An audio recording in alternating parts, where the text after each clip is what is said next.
நம் தேவனாகிய இயேசு கிறிஸ்துவினால் உங்களுக்கு கிருபையும் சமாதானமும் சந்தோஷமும் உண்டாவதாக. சமீபமா இருக்கிற பரலோக ராஜ்யத்தை நாம பெற்றுக்கொள்ள மனம் திரும்புவது அவசியமா இருக்கு. இந்த மனம் திரும்புதல் மூலமாக நாம எதற்கு ஏதுவாக நடந்து கொள்கிறோம் அது குறித்தே இன்றைக்கு பார்க்க போறோம். அதற்குரிய வேத பகுதி உபாகமம் 30வது அதிகாரம் வசனம் 8, டியூட்ரானமி சாப்டர் 30 verse 8. நீயோ மனம் திரும்பி கர்த்தரின் சத்தத்திற்கு செவி கொடுத்து நான் இன்று உனக்கு கற்பிக்கிற அவருடைய எல்லா கற்பனைகளின்படியும் செய்வாய்.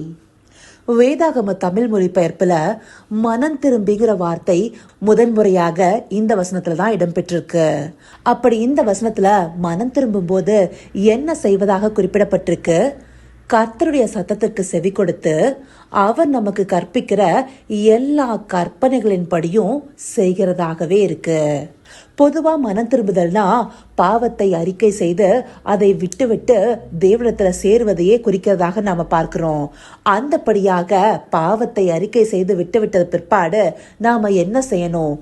தேவனுடைய சத்தத்திற்கு செவி கொடுப்பவர்களாக இருக்கணும். அதாவது தேவனுடைய கற்பனைகளுக்கு கீழ்ப்படிந்து நடக்கிறவர்களாக இருக்கணும்.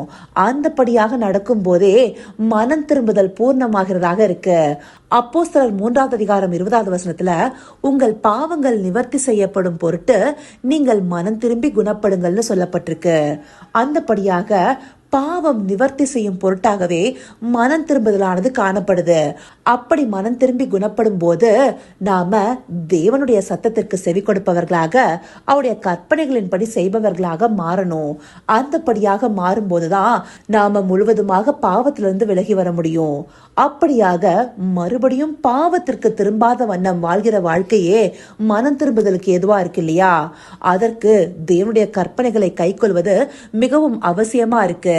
அதனால்தான் காரியத்தின் கடைத்தொகையாக தேவனுக்கு பயந்து அவர் கற்பனைகளை கைக்கொள்வதே எல்லா மனுஷர் மேலும் விழுந்த கடமையா இருக்குன்னு சொல்லி பிரசங்கியின் புஸ்தகம் 12வது அதிகாரம் 13வது வசனத்துல குறிப்பிடப்பட்டிருக்கு. அது மாத்திரம் இல்லாம யோவானும் தான் எழுதிய முதல் நிருபத்துல 5வது அதிகாரம் 3வது வசனத்துல நாம் தேவனுடைய கற்பனைகளை கைக்கொள்வதே அவரிடத்தில் அன்பு கூறுவதாம், அவருடைய கற்பனைகள் பாரமானவைகளும் அல்லன்னு சொல்லியிருக்காரு. அந்தபடியா நாம தேவனிடத்துல திரும்புவது அவருடைய பிரதான கற்பனையாகிய அவரிடத்துல முழு இருதயத்தோடும் முழு ஆத்மாவோடும் முழு பலத்தோடும் முழு மனதோடும் அன்பு கூறுவது எனப்படுவது அவருடைய கற்பனைகளை கைக்கொள்வது. அந்தபடியா அவருடைய கற்பனையை கைக்கொள்ளும் போதே நாம பாவத்திலிருந்து விலகி வர முடியும். அந்த பாவமானது நம்மை எதற்கு ஏதுவாக நடத்துது? மரணத்திற்கு ஏதுவாக.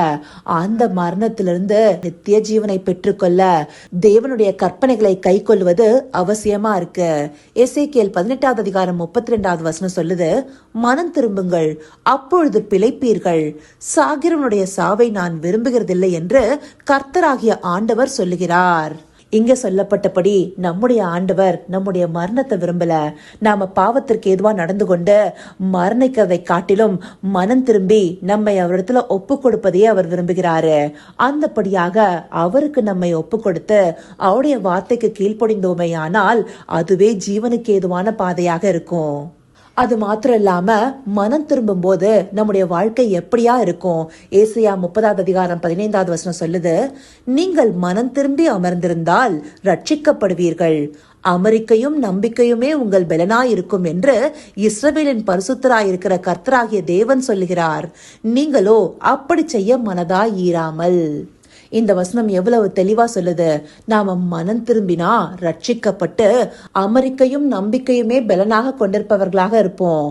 அந்தபடியான சமாதான வாழ்வை நாம பெற்றுக்கொள்ளணுங்கிறதே தேவனுடைய விருப்பமா இருக்கு. அதற்காகவே நம்மை மனம் திரும்ப சொல்கிறாரு. இப்படிப்பட்ட மனம் திரும்புதலானது நமக்கு பரலோக ராஜ்யத்தை தருகிறதாக இருக்கு.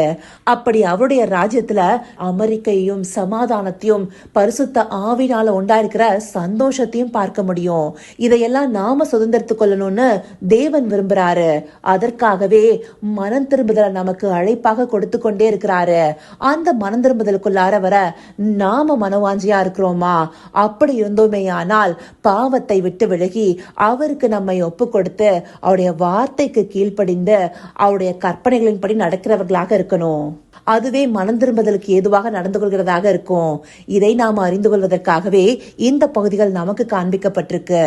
இதை உணர்வுள்ள இருதயத்தோடு பார்த்து நாம ஒவ்வொருவரும் மனம் திரும்பி தேவனுடைய வார்த்தைக்கு செவி கொடுத்து அவருடைய கற்பனைகளின்படியெல்லாம் செய்ய அவரை நோக்கி பார்ப்போமா? கர்த்தாவே, தேவாதி தேவனே, உமக்கே இந்த வேலையில் நன்றி செலுத்துகிறோம் ராஜா. அப்பா, மனம் திரும்புதல் என்பது உம்முடைய சத்தத்திற்கு செவி கொடுத்து உம்முடைய கற்பனைகளின்படியெல்லாம் நடக்கிறதையே காண்பிக்குதுங்கிறத இந்த வார்த்தைகள் மூலமாக எங்களுக்கு காண்பிச்சிருக்கீங்க தகப்பனே. அந்தபடியாக உம்முடைய சத்தத்திற்கு செவி கொடுக்கிற பிள்ளைகளாக உம்முடைய வார்த்தைக்கு கீழ்ப்படியும் போது நாங்க பாவத்தை விட்டு விலகி இருக்க முடியுங்கிறத இந்த வார்த்தைகள் மூலமா எங்களுக்கு தெளிவா காண்பிச்சிருக்கீங்க தகப்பனே. இதை உணர்வுள்ள இருதயத்தோடு பார்த்து ஒவ்வொரு நாளும் உம்முடைய சத்தத்தை கேட்கும் மாடுகளாக உம்முடைய அடிச்சுவடை பின்பற்றுகிறவர்களாக நீர் எங்களுக்கு நியமித்த கட்டளைகளின்படி செய்ய தேவரீர் எங்களை நடத்தியர்லிங்க. அப்படியே நீங்க நடத்த போகிற கிருபைக்காய் நன்றி. சகலவித துதி மகிமை கனம் யாவும் ஒருவருக்கே செலுத்துகிறோம். இயேசு கிறிஸ்துவின் மூலமாய் வேண்டிக் கொள்கிறேன் பிதாவே. ஆமேன், ஆமேன்.